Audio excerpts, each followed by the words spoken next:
हर हर महादेव। आप सभी गणमान्य नागरिकों को प्रणाम करते हुए आज की जो शौर्य यात्रा है इसके संदर्भ में मैं आपको कुछ बातें बताऊंगा। शौर्य यात्रा की आवश्यकता क्यों पड़ गई? तो पहली तो बात है कि विश्व हिंदू परिषद को बने हुए 60 साल हो गए, इसलिए समाज के बीच में जाना चाहिए। और विश्व हिंदू परिषद ने क्या किया? क्योंकि विश्व हिंदू परिषद का काम समाज को जगाना है और जगाने का काम निरंतर होना चाहिए, नहीं तो हिंदू समाज सो जाता है। हिंदू समाज की आदत क्या है? सोना या फिर भोजन करना, खाना। हर समय कोई न कोई भोजन हमारे घर में चलता है। शादी का भी भोजन, बच्चा पैदा हो गया भोजन, मकान का उद्घाटन भोजन, किसी का नामकरण है तो भोजन, कुछ भी करो तो वो भोजन के अंदर लगा रहता है। तो समाज और धर्म की वो बात कभी करता नहीं। पढ़ना तो आजकल बहुत दूर की चीज़ हो गई, क्योंकि मोबाइल आने के बाद तो कोई व्यक्ति किताब पढ़ता नहीं है। और नहीं पढ़ने के कारण हमारा समाज जितना होशियार होना चाहिए वो होशियार नहीं है। इसलिए समय समय पर लोगों को बुलाना और बिठा करके मजबूरी में, अब मैं 10-15 मिनट बोलूँगा, बोलो आपको सुनना पड़ेगा कि नहीं पड़ेगा? सुनना पड़ेगा। और सुनोगे तो 2-4 बातें नई आपको पता लगेगी। इसलिए बार बार हम लोगों को बुला करके उनका प्रबोधन उद्बोधन करते हैं। तो मैं शुरू करता हूं कि अपने को जो देश की आज़ादी मिली है वो आज़ादी किसी एक व्यक्ति के कारण नहीं मिली है, ध्यान रख लेना। आज़ादी के बाद हम सब लोगों को बताया गया कि हमको जो आज़ादी मिली वो गांधी जी के कारण और नेहरू जी के कारण मिली।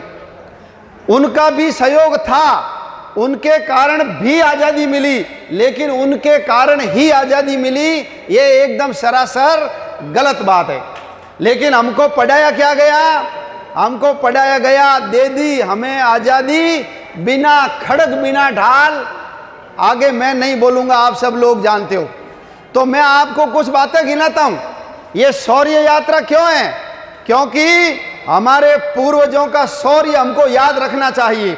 जो इतिहास, जो कौम, जो समाज, जो धर्म अपने पूर्वजों का स्मरण नहीं करता वो कौम नष्ट हो जाती है।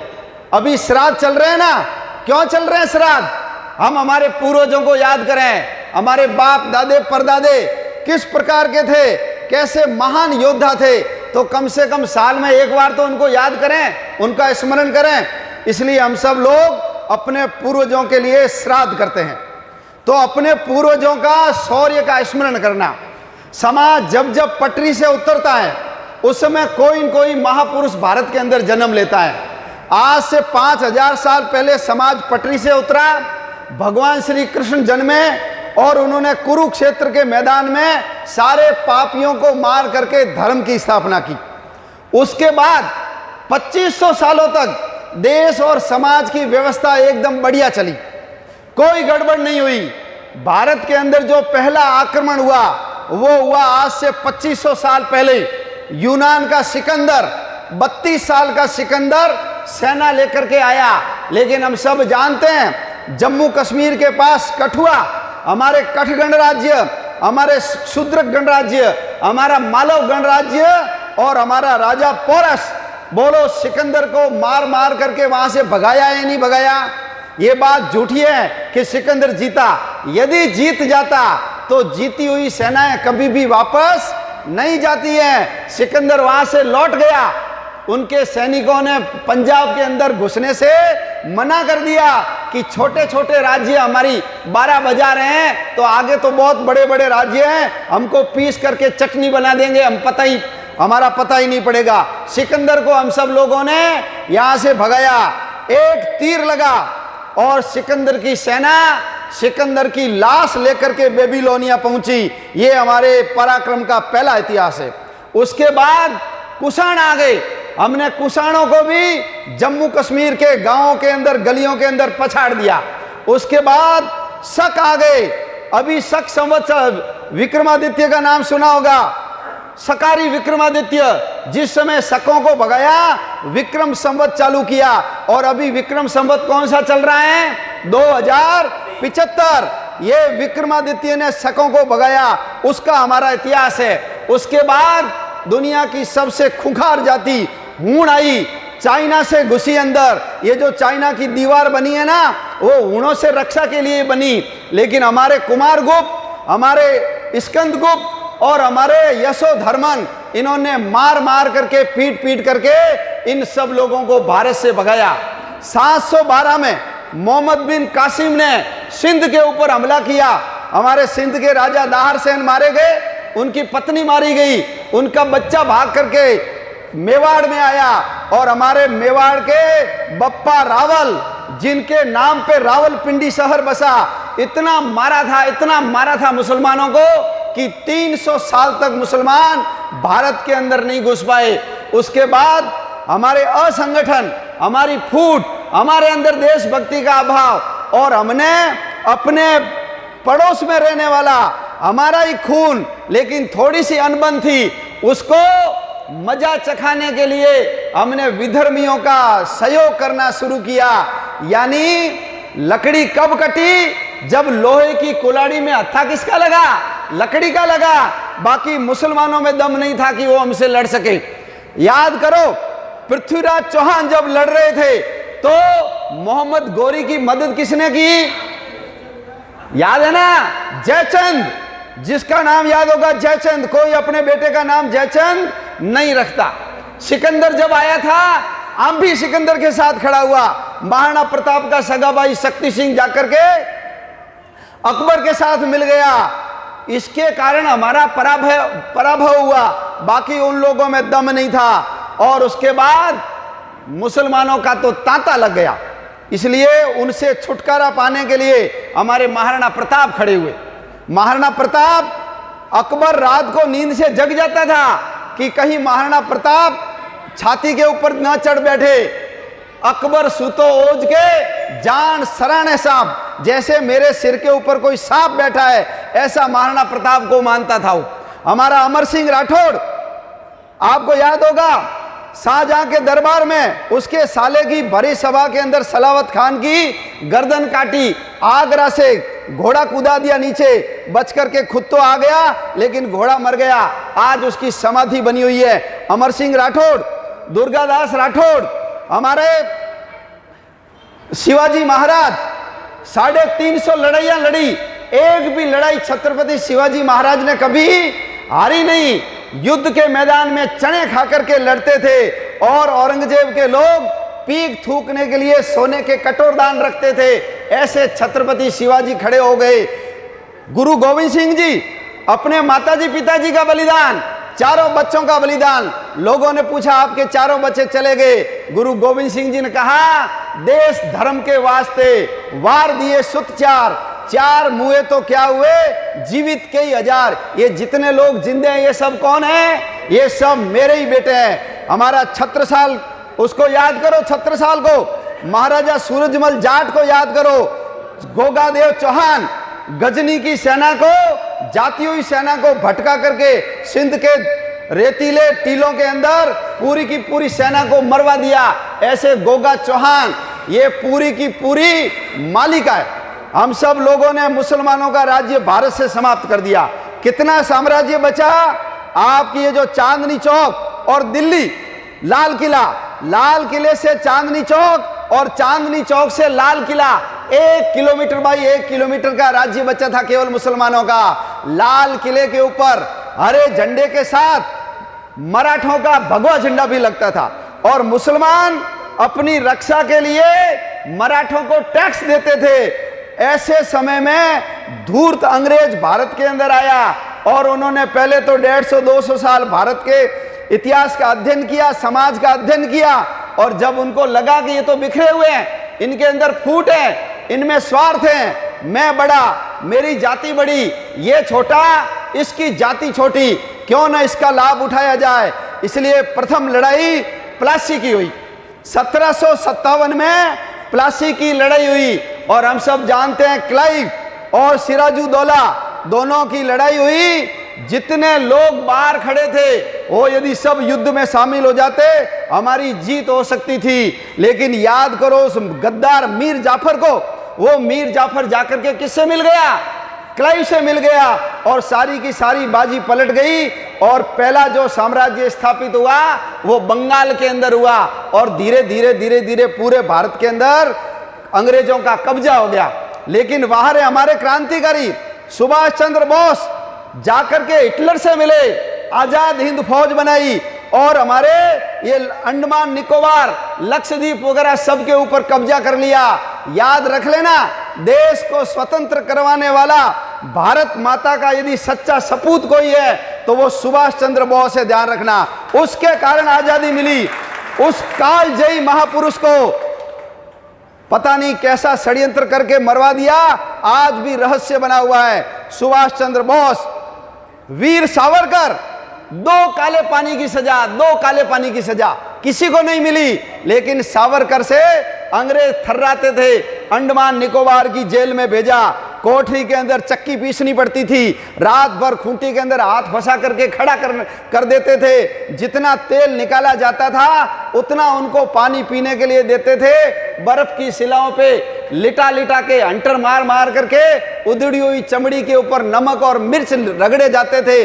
बड़े बड़े मच्छर, ये जो कह रहे हैं ना कि मैं गांधी हूं, सावरकर नहीं हूं, यदि एक दिन अंडमान निकोबार की जेल में इस पप्पू को रखे ना तो नानी याद आ जाए। किसको बोलते हैं? उस काले पानी की सजा को कैसे भुगता जाता है?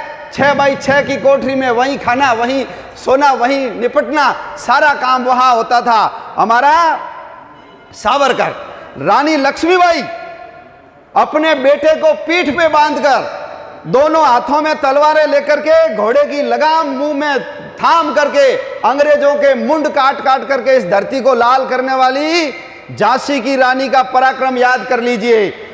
हमारे चंद्रशेखर आजाद, आजाद हूं, आजाद ही रहूंगा, और जब लग गया कि अब मैं जिंदा नहीं रह सकता, अपनी खुद की गोली से कनपट्टी पे मार करके भारत माता के लिए अपने आप को न्यौछावर करने वाले चंद्रशेखर आजाद को याद कीजिए।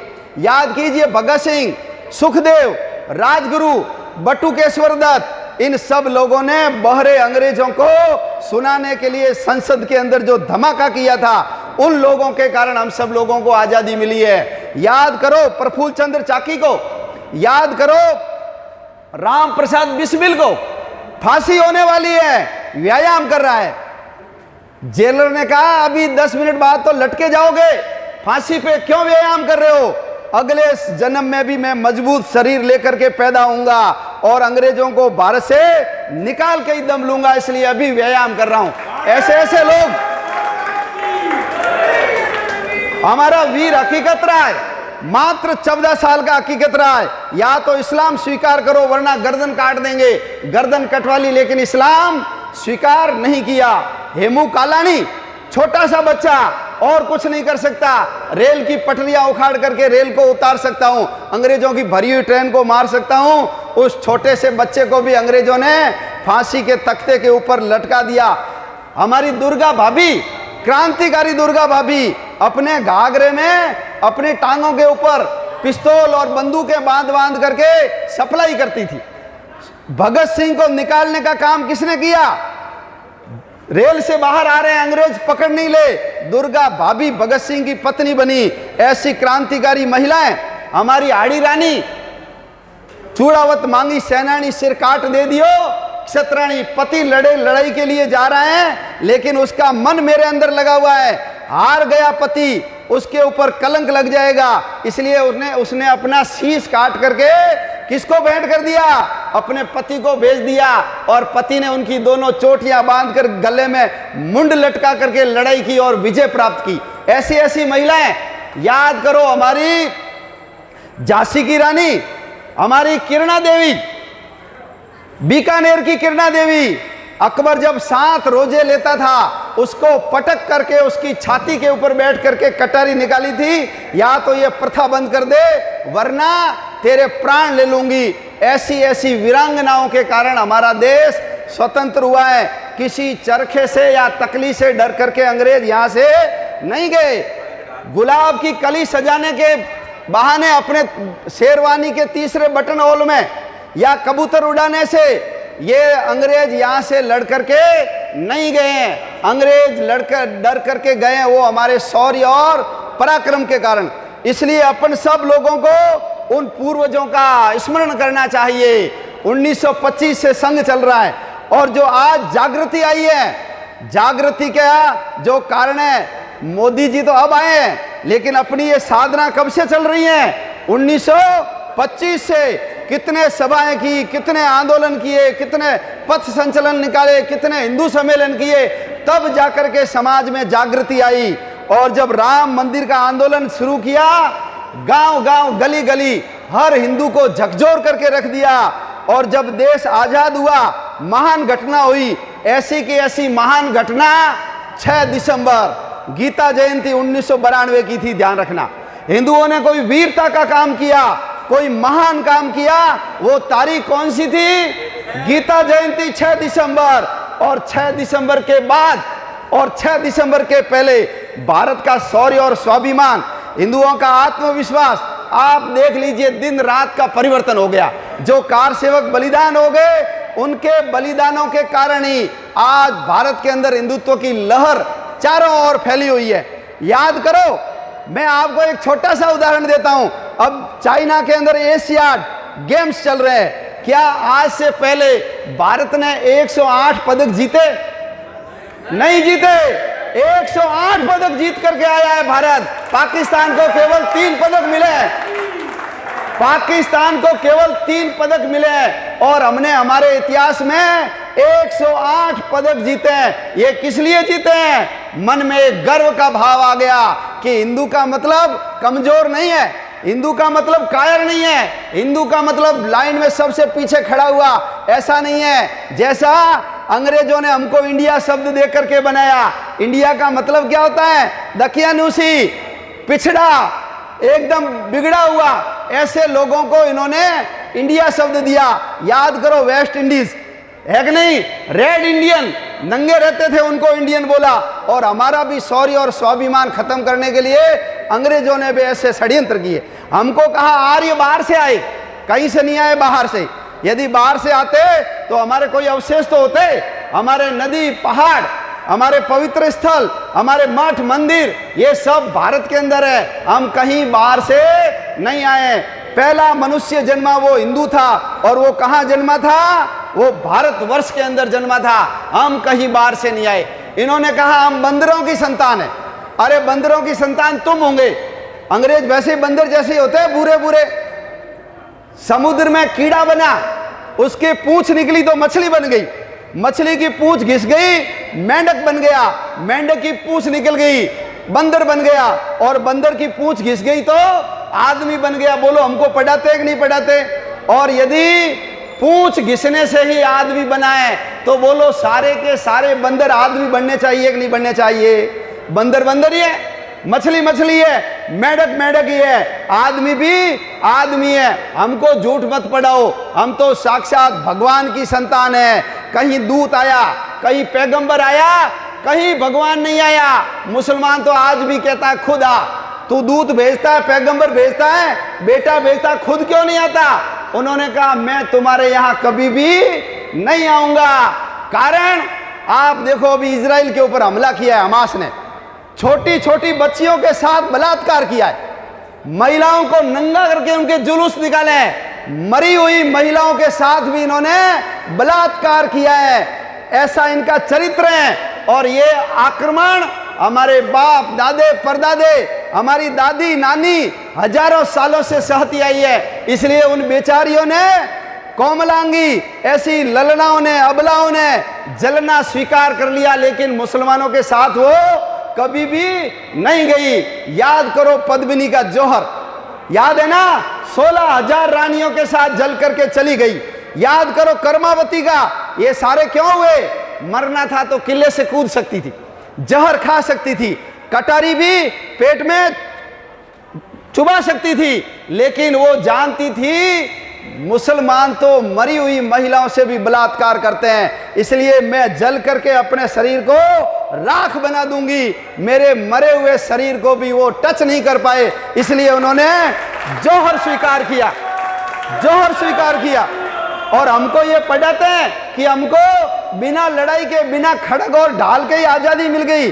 बिना खड़ग और ढाल के आज़ादी नहीं मिली। मुसलमानों ने तलवार के बल पर हमारा नालंदा का विश्वविद्यालय, तक्षशिला का विश्वविद्यालय सारे के सारे जला दिए।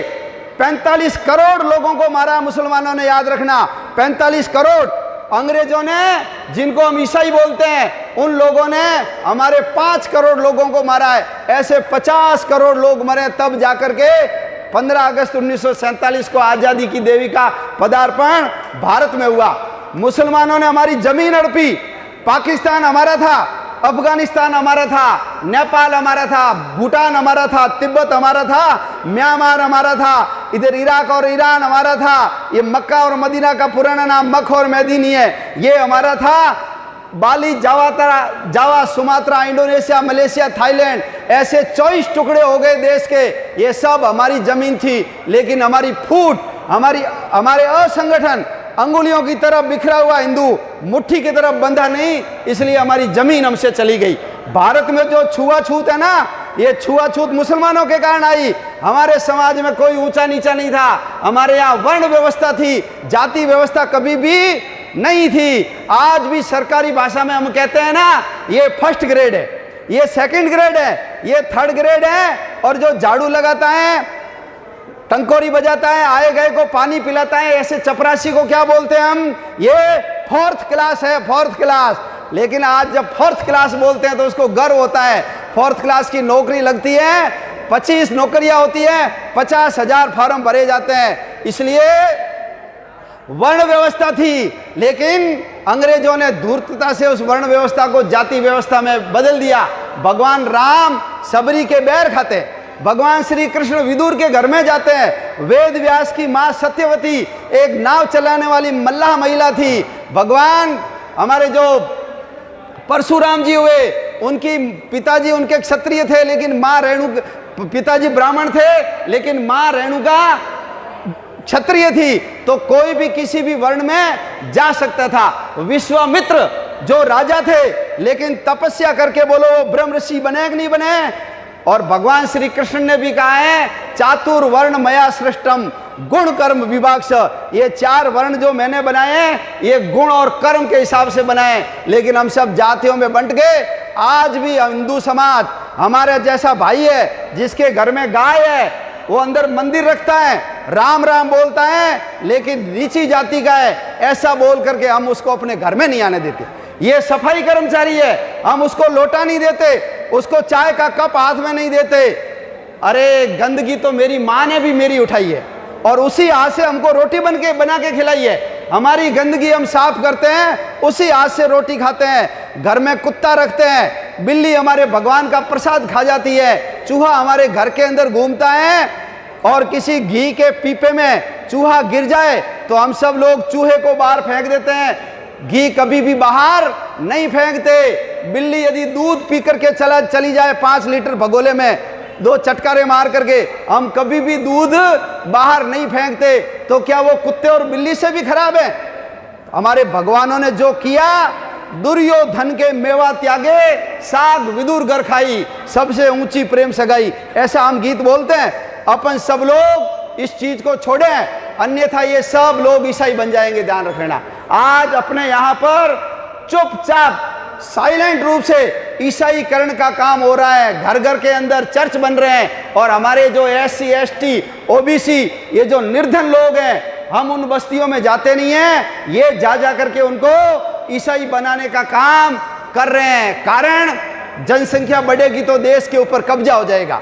मुसलमान 4 शादी करो, 25 पैदा करो, और ईसाई ज्यादा से ज्यादा लालच दे करके धर्मांतरण का काम करते हैं। वो चंगाई सभाएं करते हैं और कहते हैं हम लूले लंगड़े आदमी को ठीक कर देते हैं, हाथ लगा करके उसकी बीमारी ठीक कर देते हैं। अरे हाथ लगाने से यदि बीमारियां ठीक होती तो सरकार को इतने हॉस्पिटल बनाने की जरूरत होती क्या?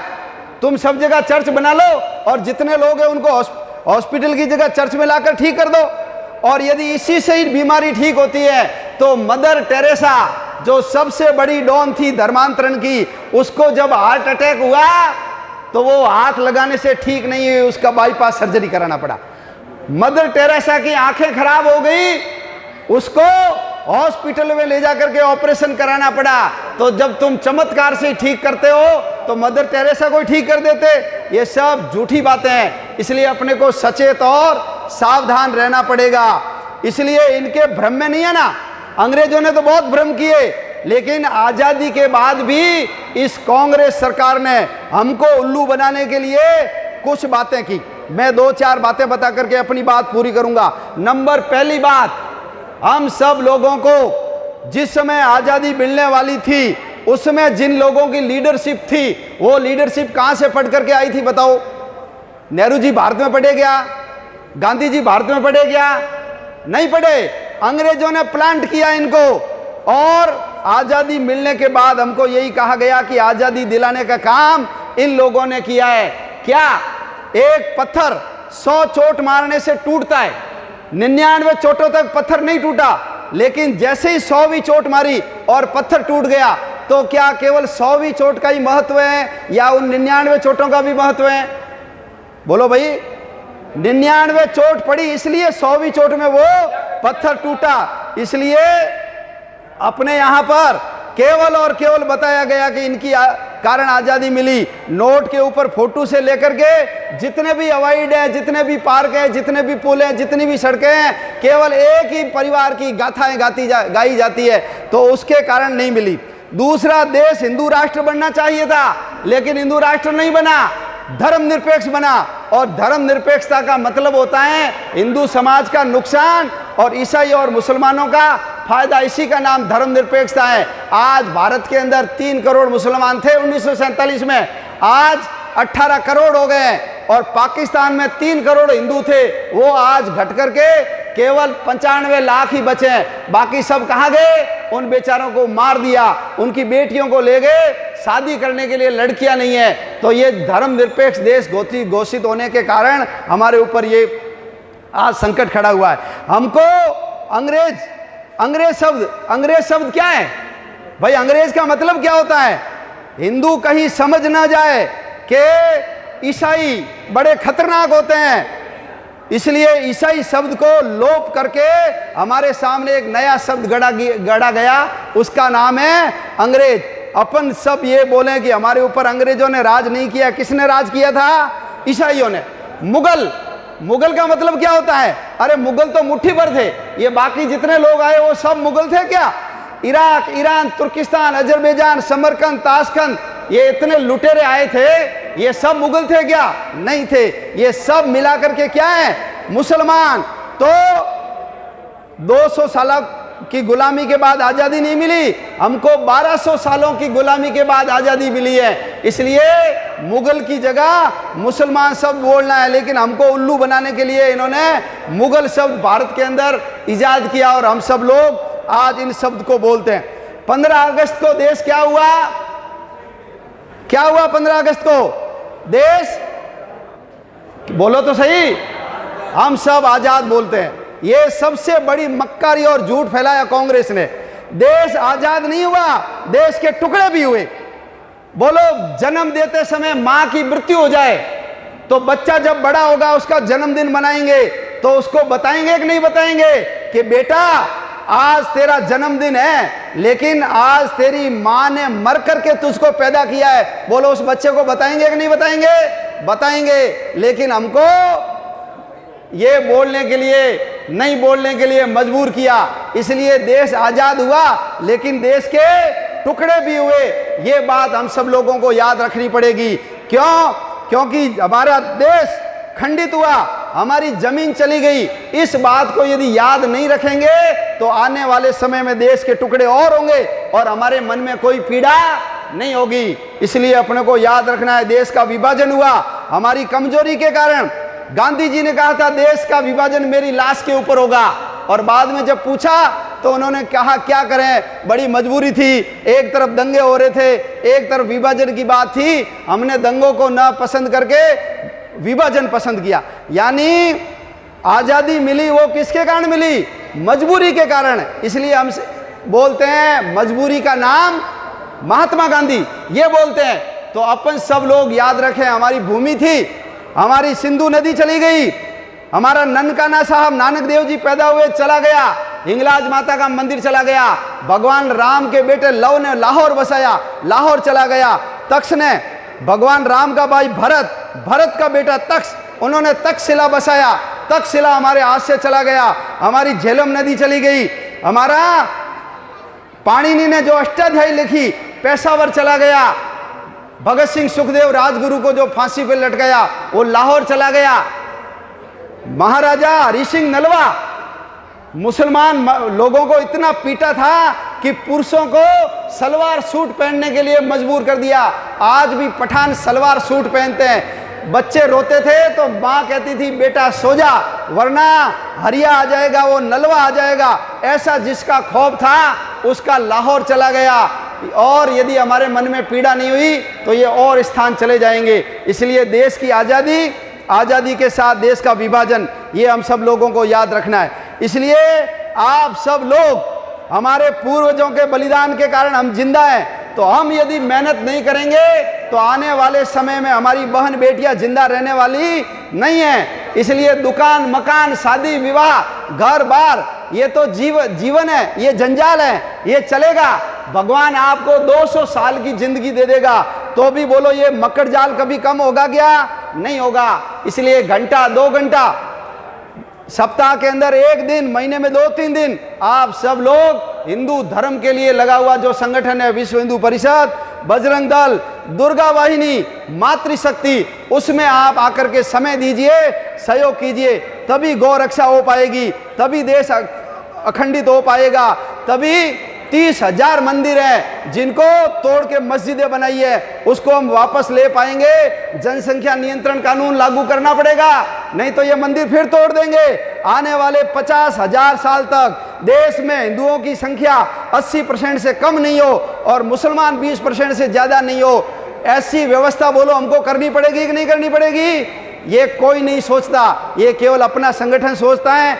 आप सब लोग इस विषय को समझ करके तन मन और धन से इस संगठन को सहयोग करेंगे और अपने अंदर शौर्य और स्वाभिमान जगा करके, हम देवताओं की संतान हैं, हम अमृत पी करके पैदा हुए हैं, कोई हमको मार नहीं सकता। जब तक सृष्टि रहेगी हिंदू रहेगा। ऐसा वीरता का भाव लेकर के अपने बच्चों को समय दो, उनको कथा कहानियां सुनाओ। देश का कैरियर ही मेरा कैरियर है, कंट्री का कैरियर मेरा कैरियर मेरे कंट्री से जुड़ा हुआ है। देश महान होगा, हम सब लोगों को देश के लिए काम करना पड़ेगा। जापान में ये देशभक्ति है, इजराइल में ये देशभक्ति है, भारत में भी थी। अपने को वापस वो पैदा करनी है। ये काम विश्व हिंदू परिषद कर रहा है। आप सब लोग इस संगठन को तन मन धन से सहयोग देंगे, ऐसा आपसे निवेदन करते हुए मेरी बात पूरी करता हूं। बोलिए भारत माता की जय श्री राम, जय जय श्री राम, जय श्री